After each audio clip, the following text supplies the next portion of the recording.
Hello, I'm Joshua Farnsworth and welcome to my traditional woodworking school here in Earlysville, Virginia. In this video, one of our instructors, Will Myers, will show how he cuts out cherry table legs for a beautiful shaker candle stand.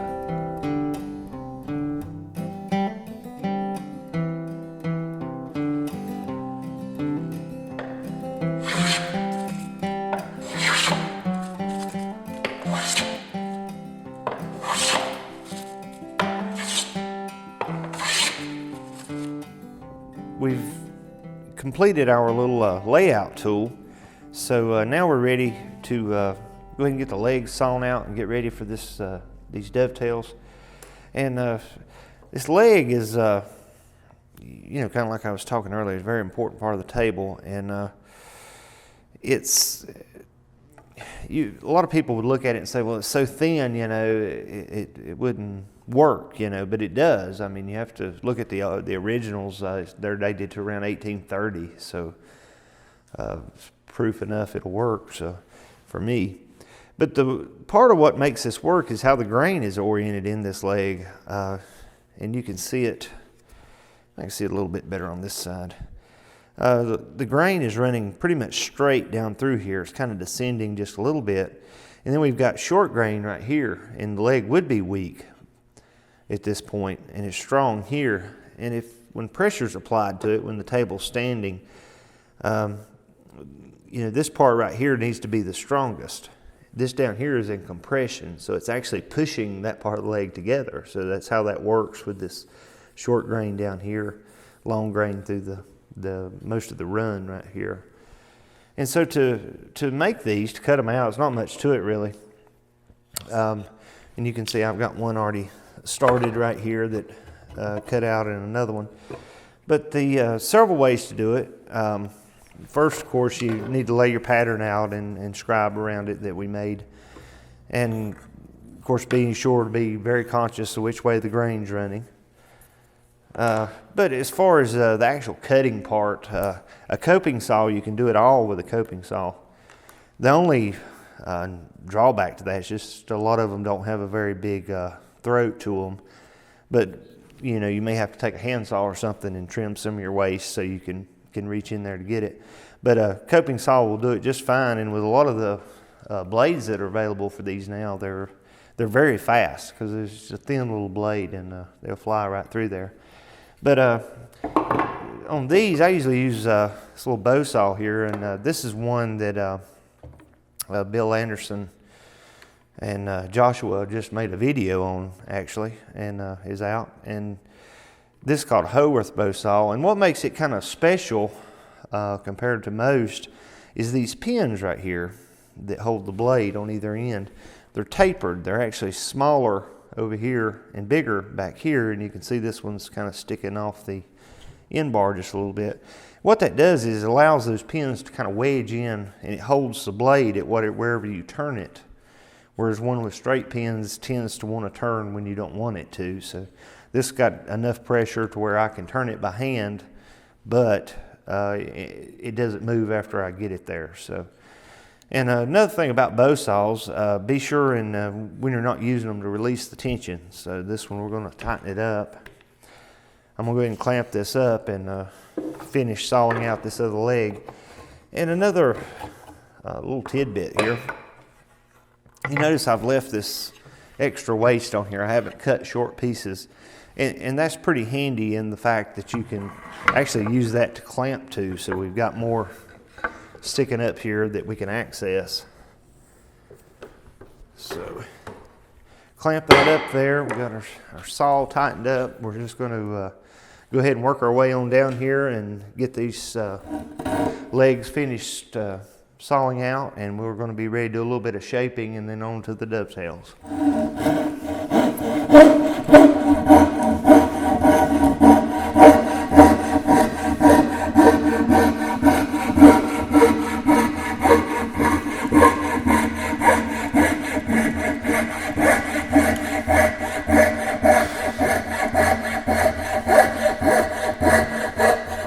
We have our legs sawn out here, and of course you can see they're pretty rough here on the edges from the saw, and that's okay. It's no problem to clean up. So at this point, I'm going to go ahead and clean these up and just get the edge clean and square across its width right here. Later on, we will actually round the tops over a little bit and kind of match the curvature of the spindle. The bottom side stays flat, so we'll go ahead and finish it pretty much right now. So to do that, we were talking about spoke shaves earlier. You can do all this with, you know, you really, if you got like metal ones, like I said earlier, you're going to need two, a curved one and a flat one. I kind of use a combination. This older wooden one here hogs off wood pretty quick. So I'm going to use it first and get close to my layout line. There's some of these places I've got quite a bit of waste still on here. It needs to come off. So, and it's just another little thing I didn't point out there. Of course, our grain is running this way. So we have to kind of follow the grain, of course. So I'm going to be pushing down this way. And the nice thing about a spoke shave is they can go either way. You can push or pull. So we're going to just quickly hog this off right here.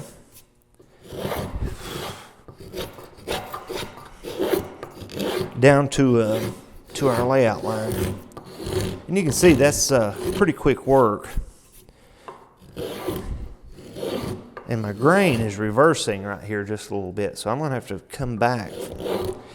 First, I want to get this out of the way right here. So that's pretty good right there for roughing in, and you can come back with your iron shave, you know, set just a little bit shallower, you know, taking a little finer cut and smooth that up. Like I said, on this top side, we're going to be rounding it later, but we're not going to do it right now. So, because we're going to match that curvature to that spindle, and we're going to mark it off the spindle. So we're not to that point yet. So now we're going to come back and right here where this grain is reversing a little bit, push up. Okay, now the grain right through here is starting to descend again. So now I'm going to pull back towards me.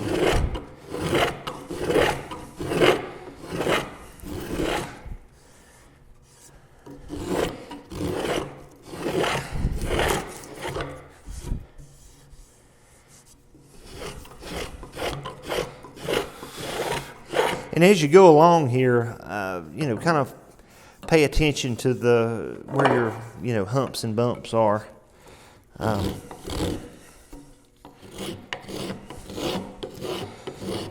have to run my hand across. I can feel them better than I can see them at this point.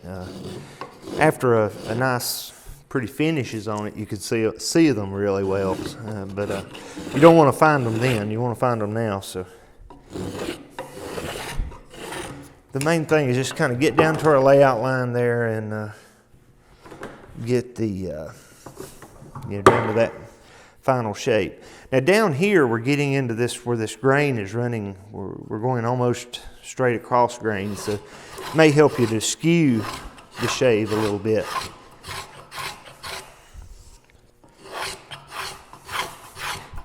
Like I said, this is this shave, the mouth is pretty worn on it, so it takes a little bit of a big bite. It's kind of a little hard to finish with it, but it works really well for the roughing out. So now I'm going to move to this time with my iron one with a flat bottom, and we're going to kind of finish up. Here again, skewing across that end.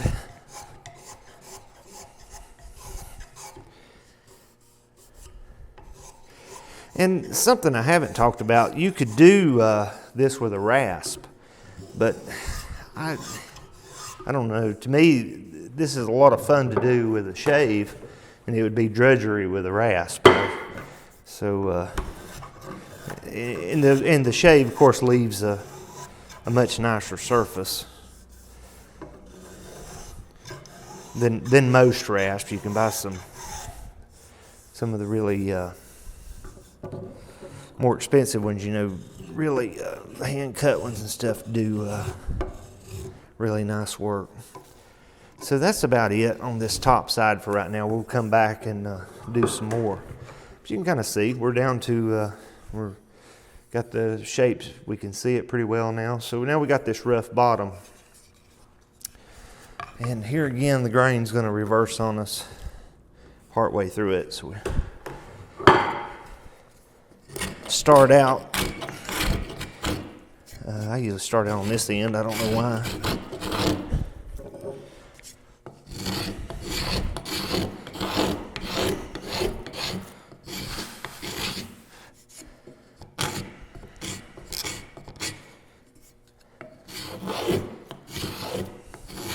And you can hear it when I get down to the bottom right here. This is where the grain's changing. And I need to come back to the way it makes a, you know, it's chattering, kind of tearing a little bit right there. So we've got that. I'm going to clamp it up and come back from the other direction.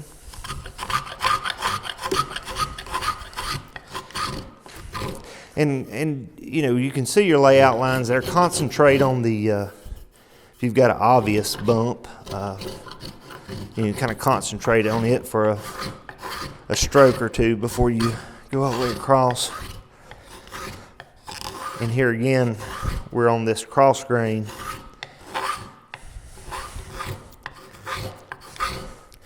So it may help you to skew a little bit.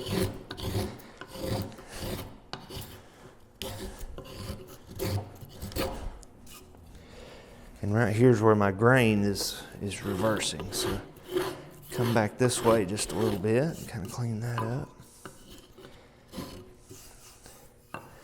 That's pretty good. I'm going to come back with the iron shave.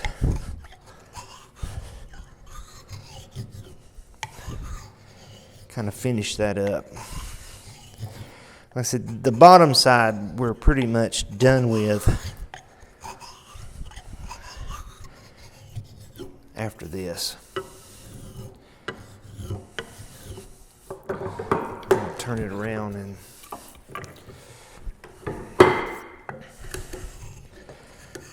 come back from this direction just a little bit. Like I said, just kind of feel of it. Run your fingers out. You can feel the humps. And last, we're going to go ahead and use card scraper right here and smooth this up, because like I said, we're pretty much done with this bottom at this point. So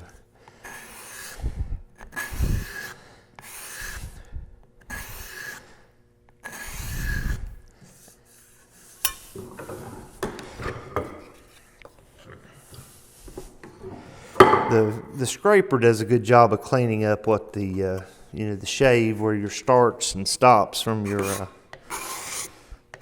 cuts are, and maybe any tear out like right through here where we've got grain reversing. So the bottom right there is pretty much done. We may have to, after we fit it, shave just a little more right here, and you see I'm a little bit outside my layout line. But anyway, so there's our rough shape of our leg. Next thing, we need to square this end in right here to get ready to have a reference surface to lay out the tail for the dovetail. So let's do that right quick, and we'll be ready to move on. Now that we have our leg shaped, we need to deal with this end right here. And as you can see, it's pretty rough from the saw. And this is going to become a reference surface to gate. We're going to use a cutting gauge off of this surface. So we want it straight and square as possible.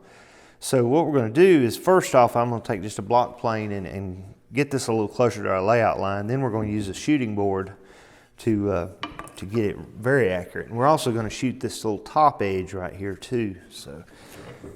So first off, just going to get rid of some of this extra waste I have here.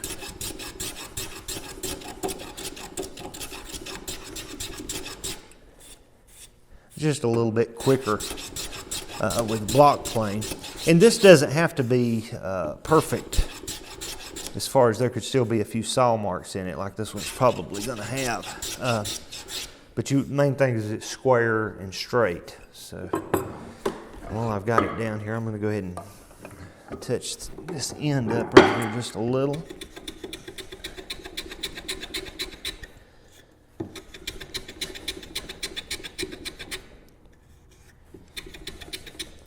Okay, so now we're going to use a shooting board, and this is one I made for temporary use about 5 years ago, so please pardon my ugly shooting board, but it works just fine. And all a shooting board is you've got a little kind of a backer board here, and what it does, you use like a joiner, and they make some specialty planes just for this, but an old joiner works pretty well. But it just slides across there, and this is a square edge here, so it's a little bit tough on this one because we have to hold this piece a little more than you normally would to keep it from moving. And we'll just kind of feed it into the plane here, so, and you can hear it.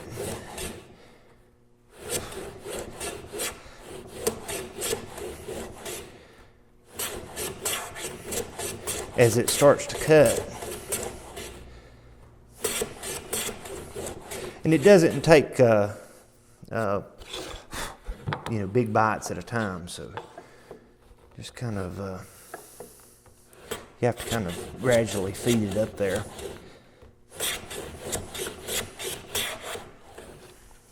So now take our square here. I'm going to check it.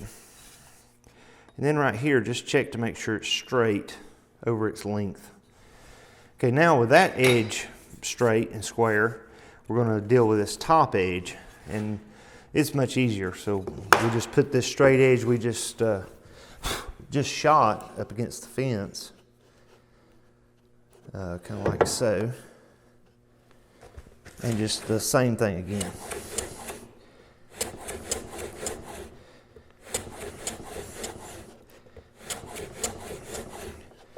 And bring it on down to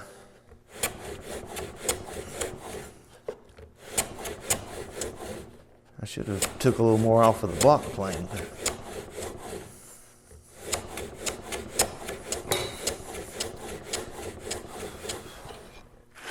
That's good enough. I got a little bit of rough right there, but I think now we're going to reference off of this straight edge and make sure we're square there. And that's pretty important. It mostly you need to check it in this direction also. This will actually slide up against that little shoulder we turned in the spindle, so you want it straight as possible. So there's our leg. We're ready to lay out the tail and mark it and get it cut out right quick. So we're going to move on to that. We now have all the legs. They're roughly shaped. And we've shot the ends right here and the tops. Well, that leaves one little part that's left, and that's the toe down here at the very end. And I want to square them up now. You don't necessarily have to do this now, but it can cause your table to lean, and it's kind of hard to level an unlevel table. So this right here will take care of that, and you won't have to worry about it later. So about the best way I found to fix that is I just take the 3 legs that I've shot and squared up there, kind of push them up even against the fence of the bench hook right here to get all these top edges straight. And I don't know if you can see it or not, but these legs are not all exactly quite the same shape. They're just a little bit different. That's okay. This is what we want to deal with right here, is the bottoms are not exactly straight either. And so we want to be sure and hold these, not let them move. And so we've got this clamped up here, and what we want to use, just a block plane, just takes just a minute, and we're going to knock these, square these up to one another so that they're all the same.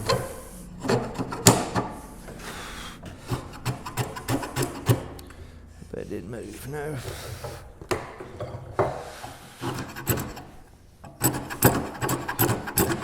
Now, I've about got these clamped too high out of my vise. I'm I'll move that down just a little bit. It's chattering.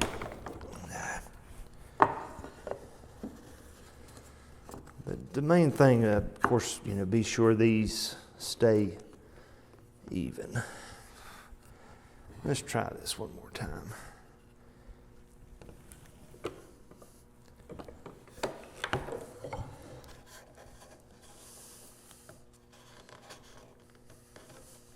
There we go. That's a little bit. Okay.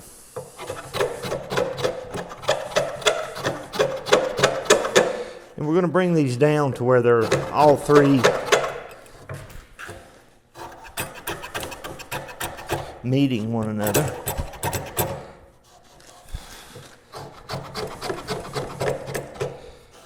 And then check it when they're square, and I can see that I'm running uphill just a little bit, so I need just a little more off this side.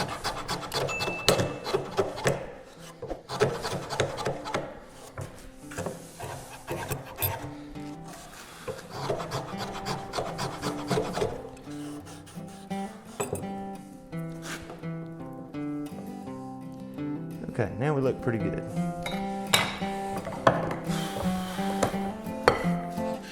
If you're interested in learning traditional woodworking, come take a class at our school in Earlysville, Virginia. You can also visit our website at WoodAndShop.com, where you'll find a bunch of free woodworking lessons, workshop tours, and our very popular tool buying guides. And make sure you subscribe to our free newsletter to get our latest articles and videos. Enjoy!